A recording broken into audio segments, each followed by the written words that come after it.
Students, let us discuss about the types of asexual reproduction. ठीक है, तो आपको पता होना चाहिए asexual reproduction में it is reproduction. हाँ, it is the reproduction through the vegetative part. Reproduction through the vegetative part of a plant. ठीक है, वेजिटेटिव पार्ट से है. वेजिटेटिव पार्ट्स हम बता चुके हैं, जैसे जी क्या रूट हो गया, स्टेम हो गया, या रूट्स हो गया, स्टेम हो गया, लीफ हो गया, है ना. ये सारे के सारे वेजिटेटिव पार्ट्स हैं. अब इसके कितने टाइप के हैं? 4 टाइप्स के हैं. 4 टाइप्स. कौन सा? फर्स्ट है vegetative product, vegetative production. Second is budding. ठीक. थर्ड वन इज ये बडिंग हो गया. नेक्स्ट क्या? Third one is spore. ये स्पोर फॉर्मेशन. और फिर next fourth one is fragmentation. ठीक है, ये 4 टाइप के हैं. तो let us discuss one by one. अब देखते हैं बच्चों की वेजिटेटिव रिप्रोडक्शन क्या है. इट इज द क्या है production. It is the formation of new plant. It is the formation of new plant from the body part, या कहिए vegetative part of the from the vegetative part of the plant. Plant के vegetative part से, जैसे कि easy roots. और क्या है? Roots हो गया, स्टेम हो गया, या लीफ हो गया. अब देखते हैं क्या रूट्स से क्या बनता है. जैसे एग्जांपल, रूट्स का एग्जांपल क्या है जी? जैसे कि स्वीट पोटैटो हो गया. स्वीट पोटैटो, ठीक. शकरकंदी, है ना. तो और क्या है? नेक्स्ट क्या? लीफ से जैसे कि ब्रायोफाइलम. PHYLUM, Bryophyllum. जैसे कि कैक्टस टाइप का रहता है ना, तो कैक्टस भी कर सकते हो, है ना. तो अब क्या है? लीफ से ही कैक्टस भी. और नेक्स्ट क्या है? रूट्स हो गया, लीफ हो गया. नेक्स्ट क्या? स्टेम से. बच्चों, एक क्वेश्चन पूछा जाता है कि 12th में भी है क्या, जब हम 12th में पढ़ते थे तो था कि whether the potato is stem or root or shoot, या stem और root क्या है. तो it is the modified ये stem. ठीक है, तो इसको modified stem कहते हैं. जैसे एग्जांपल क्या हो गया? पोटैटो, ओनियन, ठीक है, और ये सब चीजें, प्याज हो गया, ये सब. ठीक है, तो ये हो गया. इसमें क्या है? मतलब जैसे आप सभी देखिएगा कि एक ही पार्ट, जैसे पोटैटो है, उसमें कई सारे नोड्स होंगे. ठीक है, उसी अलग अलग काट दिए जाते हैं. ठीक, तो एक नोड लगा दिया, मिट्टी में दबा दिया, तो धीरे धीरे उसी से पौधा बन गया. ठीक है, नोड मतलब गांठ, उसी को आंख भी बोलते हैं. इसी तरह से क्या है? शुगर केन के स्टेम में भी देखिएगा, शुगर केन में बीच बीच में गांठें रहती हैं, अलग अलग काट के वही जो नोड्स रहती है उसी को मिट्टी में दबा दिया जाता है और उसी से क्या है, नया पौधा बन जाता है। ठीक है, तो ये सब चीजें हो गई है ना। तो और ये तो पता ही है आपको कि नए जो पौधे बनेंगे वो भी सेम टाइप के होंगे। ठीक, और इसमें बच्चों सबसे ज्यादा फायदा ये है कि बड़ी जल्दी तेजी से बनता है, कम समय लगता है। जैसे आलू को आज आपने दबाया या प्याज नया हो गया तो उसको दबा दिया तो नया प्याज, नए नए एक प्याज में कई सारे निकले और फिर उसके बाद क्या है, एक एक अलग अलग करके हमने लगा दिया और बड़ी जल्दी ग्रो कर गया। अदरवाइज क्या है, जैसे देखिएगा आपको जो बीज वाली चीजें हैं उसको आज लगाइएगा, 4 दिन बाद या 2-3 दिन बाद क्या थोड़ा सा जर्मिनेट होगा, निकलेगा और फिर उसके बाद धीरे धीरे पौधा बनेगा। जबकि इसमें क्या है, प्याज का देखिएगा कि पौधा पहले ही हम पौधा बना के लगा है ना। तो ये थोड़ा सा ध्यान देने के, मतलब बहुत जल्दी कम टाइम, जल्दी मतलब ऐसा नहीं, बहुत कम टाइम में दूसरों के कंपैरिजन में कम टाइम लगता है। ठीक है, अब देखते हैं बच्चों कि ये बडिंग क्या चीज है। बडिंग का एग्जांपल क्या है कि ईस्ट में ठीक, ईस्ट में क्या है, जैसे मान लीजिए ये ईस्ट का सेल हो गया जी, धीरे धीरे ये ग्रो किया, ठीक, ये ग्रो किया और इसके सेल में भी थोड़ा सा इस तरह से हल्का सा इसी के पेरेंट सेल से, this one is the parent cell of yeast. ठीक, ये पेरेंट सेल हो गया, इसी में थोड़ा सा उसी की बॉडी से ही बनना शुरू हो गया। ठीक, तो जैसे हम कहें कि हमारे हाथ पे ही आगे निकल ऐसा ये सब नहीं, बड़ा अजीब बात हो जाएगी, है ना। तो अब ये नया सेल बनने लगा और धीरे धीरे ये क्या है, ग्रो करता है।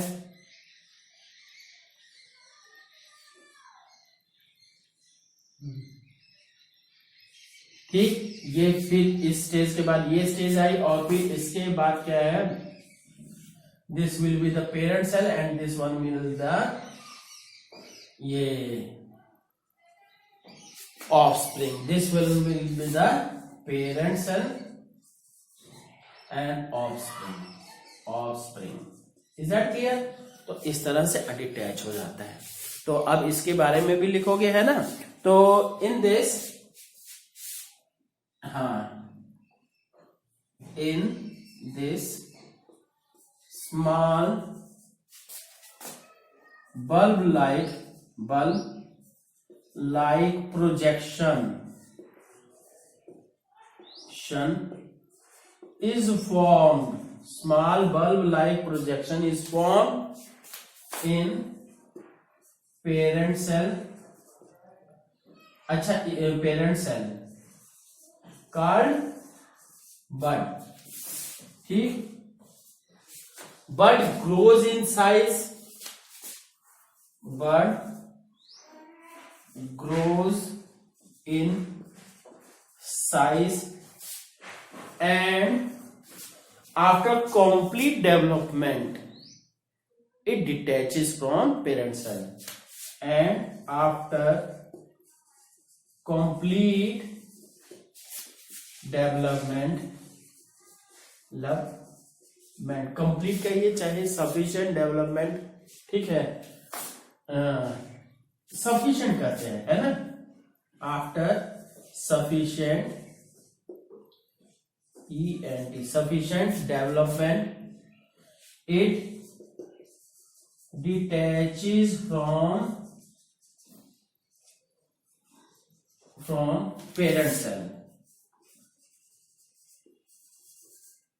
it detaches from parent cell और वो नया बन गया और फिर से वो पेरेंट सेल की तरह से बिहेव करेगा, फिर नया ऑफस्प्रिंग बनेगा। ठीक,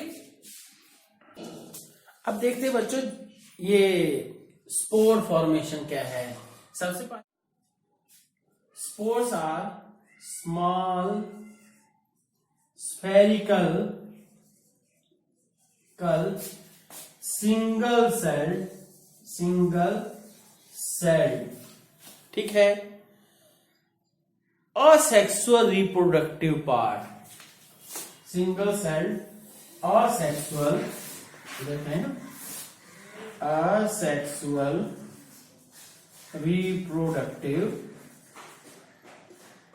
पार्ट्स, ठीक है, सेक्सुअल रिप्रोडक्टिव पार्ट्स है with hard coating, with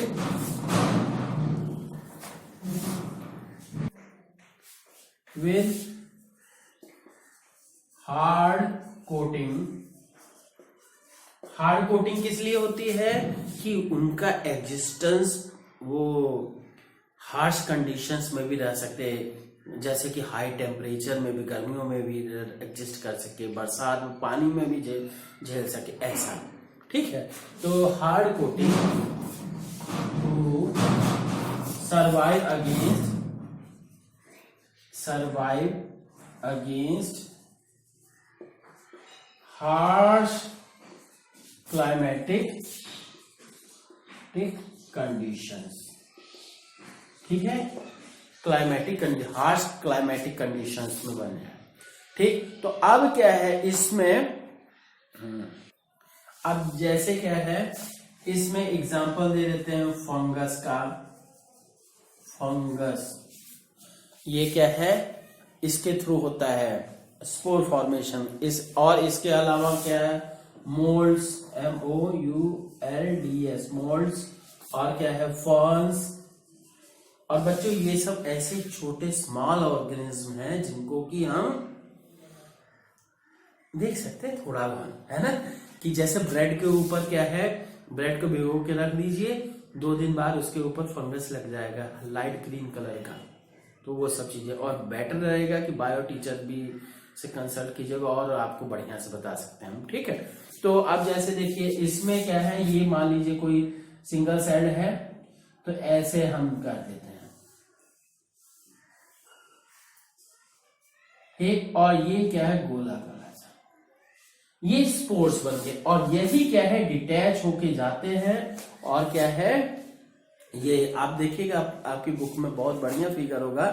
and ये क्या है, जैसे हम कहें कि एक एग्जांपल क्या, आप गर्मियों के मौसम में वही मार्च वगैरह मंथ में देखोगे कौन सा चीज रहता है कि मदार वाला देखे हो पौधा, ठीक है, मदार का वो क्या है फ्रूट होता है, फ्रूट फूट जाता है, उसके अंदर से वाइट निकलता है, बाल रहते हैं वाइट वाइट उसके, और छोटा सा बीज रहता है, और उसके ऊपर क्या है बाल रहते हैं, ठीक है। आप सभी देखे होंगे, है ना, स्कूल से छुट्टी के बाद देखे होंगे, तो वाइट वाइट बिल्कुल उड़ता रहता है हवा में ही, या कहीं बैठ भी जाता है। तो ये मैक्सिमम क्या है मार्च अप्रैल मंथ में आपको दिखाई देगा धूप के समय में। उसी तरह से इसका भी होता है। Is that clear? तो ये क्या है बीज, इस तरीके से क्या है जो स्पोर फॉर्मेशन से क्या जो सिंगल सेल्ड ऑर्गेनिज्म है वो काफी लॉन्ग डिस्टेंसेस पे चले जाते हैं, फिर उसके बाद वहां पे फिर से अपना धंधा फैला देते हैं, ठीक है। तो हो गया जी इतना। नेक्स्ट हम देखते हैं, अब जैसे हम बात करते हैं, ये नेक्स्ट क्या है फ्रेगमेंटेशन। फ्रेगमेंटेशन में जैसे एल्गी कर दिया जाए, एल्गी स्पायरोगायरिया, ठीक है, उसी क्लास की हो गई। तो अब क्या है कि इसमें कि जैसे एल्गी ग्रो की जी, ये एल्गी हो गई और ये ग्रो की, और ये क्या है डिटैच हो जाती है। ये अलग अलग 3 पार्ट्स में डिस्ट्रीब्यूट हो गई, ठीक। और फिर इसके बाद क्या है फिर से ये सब क्या है इंडिविजुअल फिर से ये ग्रो कर जाता है, ठीक।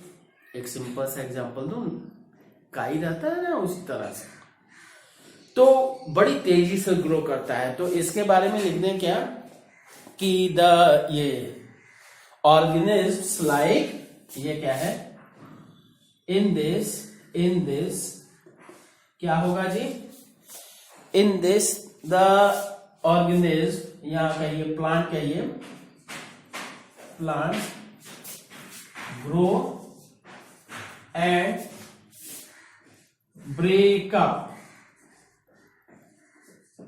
into small parts after some time, कुछ समय के बाद छोटे छोटे पार्ट में बट गया, and those small parts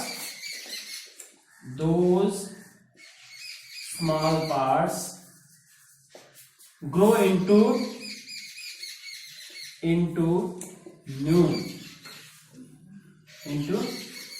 new one, ठीक है, नए बन गए, ठीक है। तो इस तरह से क्या है ये होता है, मतलब रिप्रोडक्शन का मेथड है, ठीक है। तो बढ़िया से पढ़ेगा, ठीक है, थैंक यू।